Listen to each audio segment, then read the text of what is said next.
बीड जिल्ह्यामध्ये मोठ्या प्रमाणात पाण्याचं दुर्भिक्ष्य वाढत आहे.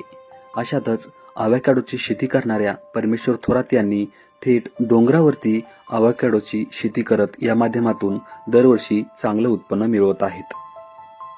कमीत कमी शेती असताना देखील या माध्यमातून चांगलं उत्पन्न कसं मिळवायचं याचं उत्तम उदाहरण म्हणून हे शेतकरी ठरलेले आहेत. फक्त बीड जिल्हाच नव्हे तर संपूर्ण महाराष्ट्रामध्ये त्यांच्या नावाचा बोलबाला होऊ लागला आहे.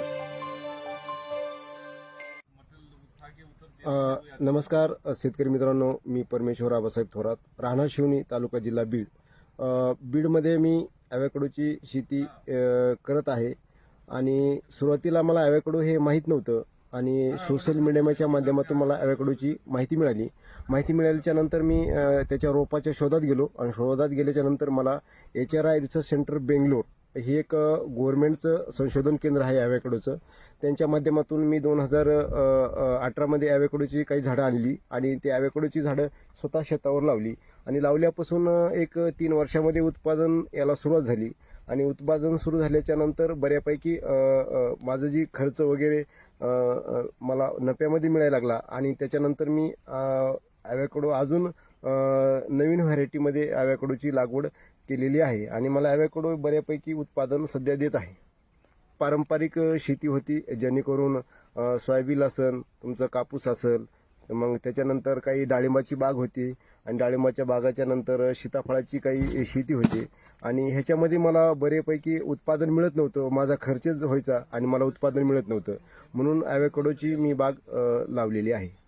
माळरानाची ही 5 एकर जमीन आहे. त्याच्यामध्ये आता सध्या थोडंसं नगदी पीक म्हणून कापूस सुद्धा आहे थोडासा आणि आपण जे बाजरीची पण 1-2 एकरवर बाजरी करतो आणि त्याच्यानंतर मग लहान मोठी ॲवॅकॅडोची 1 एकरमध्ये बाग आहे.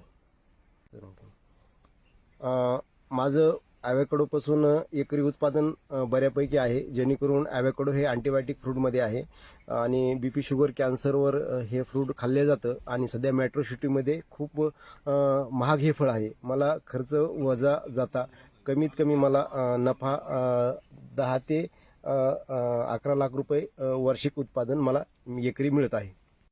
मागील काही वर्षापासून अवॅकॅडोची शेती करण्यामध्ये ते यशस्वी ठरलेले आहेत. 1 एकर एवढ्या क्षेत्रात लागवड केलेल्या अवॅकॅडोच्या माध्यमातून परमेश्वर थोरात या शेतकऱ्याला दरवर्षी कमीत कमी 11 लाखांपर्यंत नफा मिळतो.